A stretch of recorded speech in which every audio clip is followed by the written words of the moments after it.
নমস্কার, আমি সুকৃতি দান। আশা করি আমরা সবাই ভালো আছেন। আপনারা সবাই দেখছেন অ্যাস্ট্রো সলিউশন।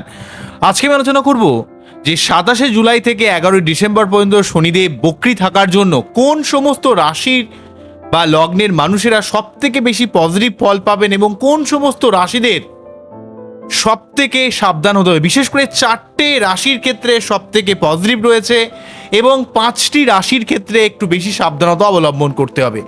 কোন সেই 4টে রাশির জন্য অত্যন্ত শুভ এবং কোন 5টি রাশির জন্য বিশেষ সাবধানতা রয়েছে এবং কোন রাশি মিডিয়াম অবস্থায় রয়েছে, এই সার্বিক জায়গাটাকে বুঝতে গেলে অনুষ্ঠানটাকে বুঝুন আমি কি বলছি। দেখুন, বক্রী শনি মানে অত্যন্ত স্ট্রং কিন্তু আনস্টেবল, অর্থাৎ পৃথিবীর গতির সাপেক্ষে যখন শনির গতি কোনোভাবে কমে যায় তখন কিন্তু সে পিছাতে শুরু করে। অর্থাৎ আমরা জানি যে কোনো গ্রহ অলরেডি মেষ থেকে বৃষে, বৃষ থেকে মিথুনে, মিথুন থেকে কর্কট, এইভাবে পর পর অ্যান্টি ক্লকওয়াইজলি গোচর করে। কিন্তু যদি কোনোভাবে গ্রহটি ব্যাকে যেতে শুরু করে, অর্থাৎ আমরা যদি বলি যে মিথুন থেকে কোনোভাবে সে ব্যাকে গিয়ে বৃষতে চলে গেল বা না গেলেও যে এই যে পেছাতে শুরু করাটা, ক্লকওয়াইজ হতে শুরু করলো ঘড়ির কাঁটার দিকে, সেটাকে বলা হয় বক্রী গতি। তাই বক্রী মানেই হচ্ছে অত্যন্ত স্ট্রং কিন্তু আনস্টেবল। শনি এখানে দীর্ঘদিন ধরে বক্রী হয়ে অবস্থান করে। আমরা জানেন শনি হচ্ছে আমাদের কর্মফল দাতা এবং এই শনিদেব 27শে জুলাই থেকে 11ই ডিসেম্বর দীর্ঘ সময়কাল পর্যন্ত বক্রী থাকবে। তো এই বক্রী থাকাকালীন শনি অত্যন্ত স্ট্রং কিন্তু আনস্টেবল হওয়ার জন্য অনেক দিক থেকে অনেক বড় বড় দিশা তৈরি করবে, কিন্তু আপনাদের মন মানসিকতার মধ্যে এক অন্য লেভেলের অশান্তি বা অস্থিরতা, একটু সার্বিকভাবে চাপ খেয়ে যাওয়ার একটা ব্যাপারও কিন্তু তৈরি করতে পারে। কিন্তু যদি আপনি ধৈর্য সহকারে কাজ করেন, যদি আপনি পরিশ্রম করেন, নিজের কাজের জায়গায় যদি উদ্যমী থাকেন, তাহলে এই বক্রী শনি যেভাবে বসে থাকবে সেই ভাব সংক্রান্ত ব্যাপারে আপনার জীবনে সার্বিক একটা পজিটিভ ফল দেওয়ার চেষ্টা করবে এবং আপনার জীবনে বিশেষ কিছু দিক থেকে অবশ্যই পরিবর্তন ঘটানোর চেষ্টা করবে। তাই আগে দেখুন যে আপনার বার্চাটে শনি কোন অবস্থায় রয়েছে, সেই জায়গাটাকে আগে খেয়াল করুন, সেই জায়গাটাকে আগে বুঝুন, ঠিক আছে? সেই জায়গাটাকে আগে ফিল করুন। তো যাই হোক, কিন্তু যদি সেই ভাব সংক্রান্ত ব্যাপারে যদি আপনি চেষ্টা করেন, যদি পরিবর্তন করার চেষ্টা করেন, লড়াই করার চেষ্টা করেন, সেই ভাব সংক্রান্ত ব্যাপারে আপনাদের জীবনে এমন কিছু পরিবর্তন, এমন কিছু আপনার জীবনে নতুনত্ব তৈরি করবে যেগুলো আপনি তার আগে কখন এমন ভালো ফল পাননি। তাই প্রথমে যেটা বলবো যে 27শে জুলাই থেকে 11ই ডিসেম্বর এই সময়কালে কোন 5টি রাশিকে বেশি সাবধান হতে হবে, তার মধ্যে আমি সিকোয়েন্স ওয়াইজ সাজিয়েছি। প্রথম 3টে রাশি আরও বেশি সাবধান, যেমন মীন রাশির ক্ষেত্রে বা লগ্নের ক্ষেত্রে লগ্নে শনি থাকার জন্য আপনার শারীরিক দিক থেকে, মানসিক দিক থেকে, আপনার কর্মের জায়গায়, আপনার সম্পর্কের জায়গায়, আপনার যে কোনো কানেকশন বা কমিউনিকেশনের জায়গাও কিন্তু শনিদেব যথেষ্ট একটা পজিটিভ ফল দেওয়ার চেষ্টা করবে, যেহেতু শনিদেব এখানে সার্বিকভাবে তৃতীয় ভাবকে প্রভাবিত করবে, সপ্তম ভাবকে প্রভাবিত করবে এবং দশম ভাবকে প্রভাবিত করবে। মেনলি ভাবে আপনার মানসিক শান্তি, আপনার শারীরিক দিক থেকে, আপনার লোকের কাছে সম্পর্কের ব্যাপারে আপনাদের একটু কিন্তু সাবধান হতে হবে। বোঝা গেল কি বললাম? নেক্সট বলবো কুম্ভ রাশির ক্ষেত্রে সেকেন্ড হাউসে শনি বক্রী থাকার জন্য অর্থ সম্পর্কিত ব্যাপারে আপনাদের ক্ষেত্রে একটু সাবধানতা অবলম্বন করতে হবে। যেহেতু কুম্ভ রাশি বা লগ্নের ক্ষেত্রে, কুম্ভ রাশির ক্ষেত্রে অলরেডি 7.5 এখানে থার্ড স্টেজ চলছে, রাশির ক্ষেত্রে লগ্নের ক্ষেত্রে নয় কিন্তু। তো যাই হোক, কুম্ভ রাশির আর্থিক বিনিয়োগ বা আর্থিক উন্নতির ক্ষেত্রে শনিদেব অবশ্যই অনেক হেল্প করবে, কিন্তু আপনাকে এই সংক্রান্ত ব্যাপারে অনেক সাবধান হতে হবে, মাথা ঠান্ডা রেখে কাজ করতে হবে। যদি বেশি অস্থির হন, যদি বেশি ইম্পেশেন্ট হয়ে যান, ভুলভাল ডিসিশন নেন, তাহলে সমস্যা কিন্তু বাড়বে।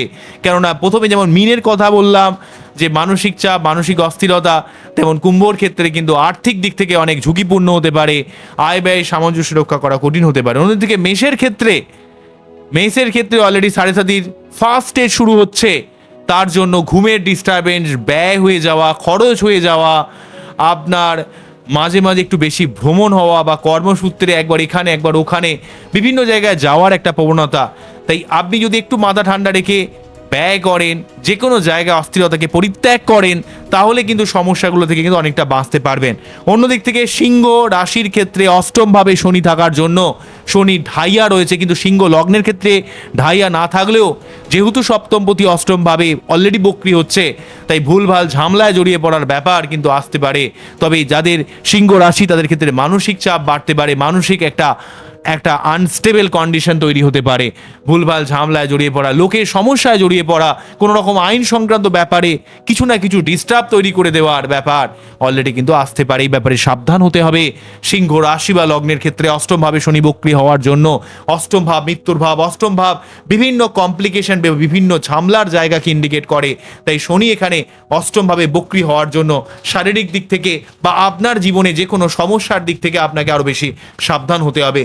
অন্য দিক থেকে ধনুরাশি বা লগ্নের ক্ষেত্রে চতুর্থভাবে শনি বক্রি হওয়ার জন্য পরিবার কেন্দ্রিক ব্যাপারে অনেক উন্নতি তৈরি করতে পারে, কিন্তু ধনু রাশির ক্ষেত্রে ধাইয়ার প্রভাবের জন্য পরিবার রিলেটেড ব্যাপারে কিছু ডিস্টারবেন্স, মানসিক চাপ, মানসিক অস্থিরতা আপনাদের মধ্যে বাড়তে পারে। পরিবারে অনেক দায় দায়িত্ব পালন করতে হতে পারে। যদি ঠান্ডা মাথায় পরিবার কেন্দ্রিক ব্যাপারকে না সামলান, এত বেশি চাপ পড়বে, এত বেশি অস্থিরতার মধ্যে আসতে হবে যে পরিবারের মেম্বারের অসুস্থতার জন্য এবং আপনাকে সব সময় একটা মেন্টাল চাপ কিন্তু ফেস করতে হবে। তাই এই মেনলি ভাবে এই 5টি রাশি বা লগ্নের ক্ষেত্রে, তবে রাশি হলে বেশি এটা মেন্টালিটি চাপের দিক থেকে বেশি অ্যাপ্লিকেবল হবে। তাই এই প্রথম এই যে 5টি রাশির ক্ষেত্রে সব থেকে বেশি সাবধান হতে হবে। প্রথমে আমি এক লটে বলে দিই, মিনের ক্ষেত্রে শরীরগতভাবে মান সম্মানের জায়গায় বা যে কোনো সমস্যার জায়গায় বারে বারে না ভেবে সমস্যা থেকে কি করে বেরিয়ে আসবেন সেই জায়গাটা ভাববেন। কুম্ভর ক্ষেত্রে অর্থ সংক্রান্ত ব্যাপারে, অর্থ বিনিয়োগের ব্যাপারে, আপনার আত্মীয় স্বজনের সঙ্গে সম্পর্কের ব্যাপারে, লোকের সঙ্গে সার্বিক কথার মাধ্যমে যে ডিলিং করেন সেই ব্যাপারে। অন্যদিক থেকে মেষের ক্ষেত্রে অর্থ খরচ, বিদেশ যাত্রা বা আপনার আলটিমেট সাকসেসের ব্যাপারে সাবধান হতে হবে, বা কারণ ব্যয় বাড়তে পারে বা ঘুমের সমস্যা বাড়তে পারে। সিংহর ক্ষেত্রে জীবনের ঝামেলা বা শরীর টরীর খারাপ যাওয়া, হাড়ে ব্যথা, কোমরে ব্যথা, গাঁটে ব্যথা, হজমের কিছু সমস্যা ক্রিয়েট করা, বা পুরনো কোনো শরীর টরীর কোনো রকম খারাপ থাকলে সেই শারীরিক কিছু অসুস্থতা মাথা যারা দিয়ে উঠতে পারে, এই ব্যাপারটা দেখতে হবে। এমনকি ধনুর ক্ষেত্রে পরিবার কেন্দ্রিক ব্যাপারে কিছু চাপ অস্থিরতা কিন্তু ক্রিয়েট করতে পারে। এই হলো মেইনলি এই 5টি রাশির ক্ষেত্রে বেশি সাবধান কিন্তু হতে হবে। তবে যে যে ব্যাপারগুলো বললাম সেই ব্যাপারে যদি কনসিয়াস থাকেন, অনেক সমস্যা নির্মূল হবে। এবং সেই সংক্রান্ত ব্যাপারে যদি আপনি চাপ নেন, যেভাবে বসে রয়েছে সেই সংক্রান্ত ব্যাপারে আপনি চাপ নিলে আপনার জীবনের অনেক অসাধ্য সাধন হবে। তবে সব থেকে পজিটিভ কারা রয়েছে, প্রথমে বলবো কর্কট রাশি বা লগ্নের ক্ষেত্রে নবমভাবে শনি বক্রি থাকার জন্য ভাগ্য উন্নতির এক অন্য ধরনের দিশা দেখাবে। এবং যেহেতু সে সপ্তমপতি এবং অষ্টমপতি, আপনার লাইফ পার্টনারের সঙ্গে সম্পর্কের দিক থেকে বা আপনার ব্যবসার দিক থেকে, পাবলিক ডিলিংসের জায়গায় এক অন্য দিশা কর্কট রাশি বা লগ্নের ক্ষেত্রে শনিদেব বক্রি থাকাকালীন ক্রিয়েট করবে। বৃষ রাশি বা লগ্নের ক্ষেত্রে একাদশ ভাবে শনি বক্রি হওয়ার জন্য আপনার জীবনের অনেক প্রাপ্তিযোগের সুযোগ নিয়ে আসবে। আপনার জীবনের দীর্ঘদিনের আশা পূরণ বা স্বপ্ন পূরণের দিক থেকে সব থেকে বেশি হেল্প করবে। এবং আপনাকে অবশ্যই সেই পার্টিকুলারলি কোনো কাজ যেটা আপনি দীর্ঘদিন ধরে আশা করছেন, সেটা কোনো বিবাহ হোক, কর্ম হোক, অর্থপ্রাপ্তি হোক, ব্যবসা দিক থেকে উন্নতি হোক, সেই কাজের জায়গায় আপনাকে কিন্তু লেগে থাকতে হবে, হার্ড অ্যান্ড সোল চেষ্টা করতে হবে। তবেই কিন্তু সেই কাজের জায়গায় আপনি পজিটিভ ফল লাভ করবেন। 11th হাউস এখানে শনিদেব বক্রি থাকা মানে অত্যন্ত স্ট্রং, কিন্তু আনস্টেবিলিটির জন্য অবশ্যই আপনি পজিটিভ ফল পাবেন, কিন্তু অস্থিরতার জায়গা বা এবং এই ব্যাপারে আপনাকে আরো বেশি কনসাস হতে হবে। মিথুন রাশি বা লগ্নের ক্ষেত্রে এখানে শনি দশমভাবে বক্রি থাকার জন্য নতুন কোনো কর্মের সুযোগ আসতে পারে, কর্মকেন্দ্রিক উন্নতি হতে পারে, কিন্তু কর্মের জায়গায় আপনার অবশ্যই অনেক ভালো ফল এলেও আপনাকে অনেক ক্ষেত্রে কর্মকেন্দ্রিক জায়গায় আরো বেশি কনসাস হতে হবে মিথুনের ক্ষেত্রে। কারণ মিথুনের ক্ষেত্রে কিন্তু দশমভাবে শনি বক্রি থাকা মানে অত্যন্ত স্ট্রং হওয়ার জন্য কর্মের জায়গায় একটা সার্বিক উন্নতির ব্যাপার কিন্তু তৈরি করবে। অন্যদিক থেকে মকর রাশি বা লগ্নের ক্ষেত্রে থার্ড হাউসে শনি বক্রি থাকার জন্য আপনার কানেকশন, কমিউনিকেশন, পরাক্রমতা, নতুন যে কোনো কাজে সাফল্য বা আপনার জীবনে নতুনভাবে দেখার দিক থেকে বা যে কোনো কাজে সার্বিক অ্যাচিভমেন্ট, সার্বিক আপনার সফলতা বা আপনার জীবনের একটা সৌভাগ্য কিন্তু বয়ে নিয়ে আসবে। এবং যেহেতু এখানে মকরের ক্ষেত্রে এখানে শনিদেব কিন্তু লগ্নপতি বা রাশিপতি এবং দ্বাদশপতি, তার জন্য কিন্তু আপনার জীবনে অনেক উন্নতির ব্যাপার তৈরি করবে। তাই এই বক্রী থাকাকালীন সব থেকে যে 4টে রাশি বা লগ্ন শুভ ফল পাবেন, কর্কট রাশি বা লগ্নের ক্ষেত্রে ভাগ্যকেন্দ্রিক দিক থেকে পরিবর্তন বা উন্নতি, বৃষর ক্ষেত্রে আপনার জীবনে প্রাপ্তিযোগ, যেটা দীর্ঘদিন ধরে আশা করছেন, সেটা কোনো অর্থ হোক, সম্পর্ক হোক, কর্ম হোক, ব্যবসা হোক, যে জায়গায় আপনি চাইছেন কিন্তু সেই জায়গায় আপনাকে অ্যালার্ট হতে হবে। মিথুনের ক্ষেত্রে কর্মকেন্দ্রিক দিক থেকে, মকরের ক্ষেত্রে কানেকশনের দিক থেকে, পরাক্রমতার দিক থেকে। কিন্তু অবশ্যই মনে রাখতে হবে এটা অত্যন্ত স্ট্রং হলেও একটা অত্যন্ত আনস্টেবল কন্ডিশন, একটা অস্থিরতার কন্ডিশন, এই ব্যাপারটা কিন্তু মনে রাখতে হবে।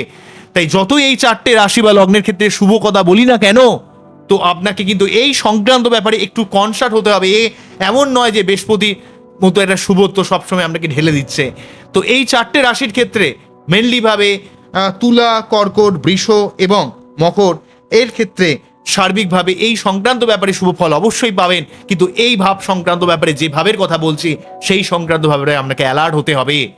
অন্যদিক থেকে মিডিয়াম ফল পাবেন বৃশ্চিকের ক্ষেত্রে। সার্বিক আপনার পড়াশোনা, সন্তান, বুদ্ধি ইমপ্লিমেন্টেশন এই সংক্রান্ত ব্যাপারে আপনার অবশ্যই কিছু পরিবর্তন আসবে, কিন্তু আপনার এই সংক্রান্ত ব্যাপারে আপনাকে আরও বেশি অ্যালার্ট হতে হবে। আপনার মধ্যে একটু বেশি অস্থিরতা কাজ করবে। প্রেম সংক্রান্ত ব্যাপারে, পড়াশোনা কেন্দ্রিক ব্যাপারে, রোমান্টিকতার ব্যাপারে আপনাকে আরও বেশি, যে কোনো জায়গায় আপনার বেশি ইমোশন ব্যাপারটা না কাজ করে সেই কাজের জায়গায় লাইফ পার্টনারের সঙ্গে সম্পর্কের ব্যাপারে, সন্তানের দিক থেকে, সন্তান প্রাপ্তির ব্যাপারে, ফ্যামিলি প্ল্যানিংয়ের দিক থেকে, পড়াশোনা কেন্দ্রিক ব্যাপারে বা যে কোনো প্রাপ্তিযোগের দিক থেকে আপনাকে বেশি অ্যালার্ট হতে হবে। তাহলে কিন্তু অবশ্যই শুভ ফল পাবেন।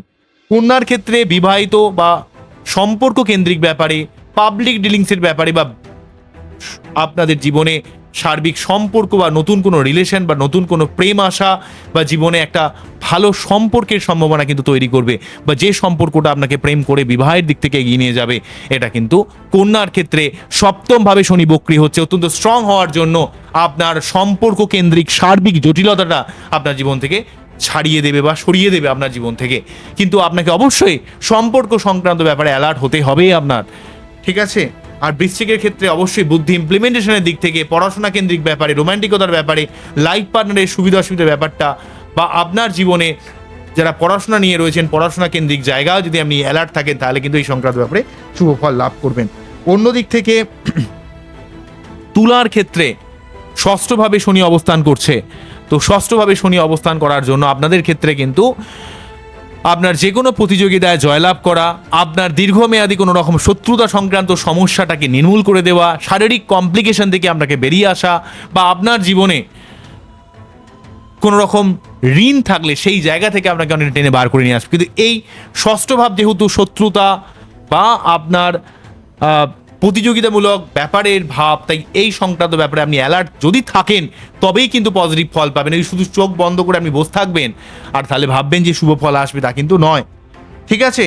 তো বৃশ্চিকের ক্ষেত্রে পঞ্চমভাবে শনির অবস্থান সন্তান, পড়াশোনা, প্রেম ভালোবাসা, ক্রিয়েটিভিটি, প্রাপ্তি।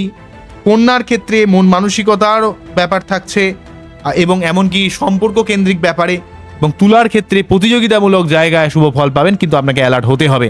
তো যাই হোক, বক্রী শনি আপনাদের প্রত্যেককে অত্যন্ত আনস্টেবল করে দেবে, অত্যন্ত অস্থির করে দেবে, অত্যন্ত পাজেল করে দেবে, ঠিক আছে? তবে বিশেষ করে যাদের ক্ষেত্রে সাড়ে চলছে বা যাদের ক্ষেত্রে ঢাইয়া চলছে তাদের ক্ষেত্রে অলরেডি কিন্তু চন্দ্র ডিস্টার্ব হয়ে রয়েছে, বা যাদের বাচ্চারে চন্দ্র অত্যন্ত পীড়িত, চন্দ্র রাহু যোগ রয়েছে বা চন্দ্র শনি যোগ রয়েছে বা চন্দ্র অষ্টমে রয়েছে বা চন্দ্র কোনোভাবে বুধের নক্ষত্রে, রেবতী নক্ষত্রে, জ্যেষ্ঠা নক্ষত্রে বা অশ্লেষা নক্ষত্রে রয়েছে, চন্দ্র কোনোভাবে পীড়িত থাকে বা কোনোভাবে প্রতিকার প্রতিবিধান করেননি, তাদের ক্ষেত্রে অস্থিরতা অনেক বাড়বে। তাই সেই অস্থিরতা, কারণ শনি আপনাকে অবশ্যই শুভ ফল দেবে, কিন্তু শনির এই অস্থিরতাকে আপনাকে পরিত্যাগ করতে হবে। যত সম্ভব নিজেকে শান্ত রাখতে হবে, যত সম্ভব নিজস্ব আনস্টেবিলিটিকে কমাতে হবে, তবেই আপনি সেই শুভ ফলটাকে ফিল করতে পারবেন, তবেই এই জায়গাটাকে বুঝতে পারবেন। বোঝা গেল কি বললাম? আমার এই টোটাল অনুষ্ঠানটিকে আপনাদের কতটা ভালো লাগলো? টোটালি দেখুন, বক্রী শনি মানে অবশ্যই স্ট্রং কিন্তু আনস্টেবল, এবং এই আনস্টেবিলিটি এমনভাবে আসবে যেটা আপনাকে অনেক সময় তিতিবিরক্ত করে তুলবে, এবং তার উপর 1 আগস্ট পর্যন্ত অলরেডি কালসর্পযোগের একটা জ্বালা রয়েছে কিন্তু প্রত্যেকের ক্ষেত্রে। এবং রাহু কেতুর মেন সমস্যা মেনলিভাবে ফেস হচ্ছেন সিংহ লগ্ন, কুম্ভ লগ্ন, বৃষ লগ্ন, বৃশ্চিক লগ্ন, এরা বেশি রাহু কেতু যন্ত্রণা ভোগ করছেন। তাই এই শনির বক্রী দীর্ঘদিন থাকছে, তাই এই শনির বক্রিকে নিজের জীবনের পজিটিভ দিকে কাজে লাগানোর জন্য শনিবার নিরামিষ খান, শনি মন্দিরে পুজো দিন, ধৈর্যশীল থাকুন, যে কাজটা করছেন সেই কাজটা একটু ঠান্ডা মাথায় করুন, অস্থিরতাকে পরিত্যাগ করুন, নিজের কাজের জায়গায় কোনো রকম খামতি রাখবেন না।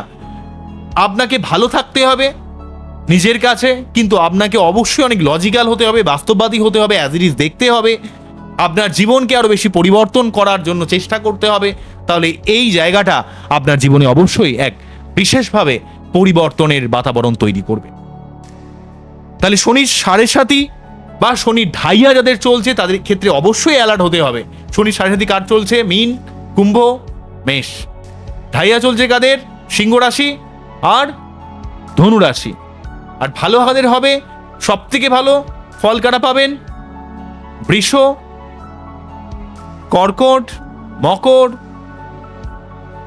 ঠিক আছে, তো এই সমস্ত রাশিটা সব থেকে ভালো ফল পাবেন। আরেকটা রাশি কথা বলতে ভুলে গেলাম, সেটা হচ্ছে মিথুন রাশি।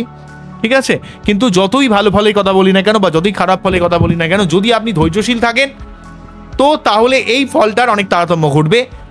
আপনারা যতটা স্টেবল থাকবেন, নিজেকে যত স্ট্রং রাখবেন, যতটা নিজের জায়গায় কর্ম তৎপর থাকবেন, নিজের কাজগুলো যথাসময়ে করে নেবেন, নিজের খামতি, নিজের দুর্বলতাগুলো যতটা পরিত্যাগ করবেন এবং বাস্তবভাবে যতটুকু দেখবেন, বুঝবেন, রিয়েলিস্টিকভাবে যতটুকু বুঝবেন, কারণ শনি বক্রি থাকা মানে আপনাকে বলছে আপনি কতটা রিয়েলিস্টিক ব্যাপারকে বুঝছেন সেটা অত্যন্ত ইম্পর্টেন্ট।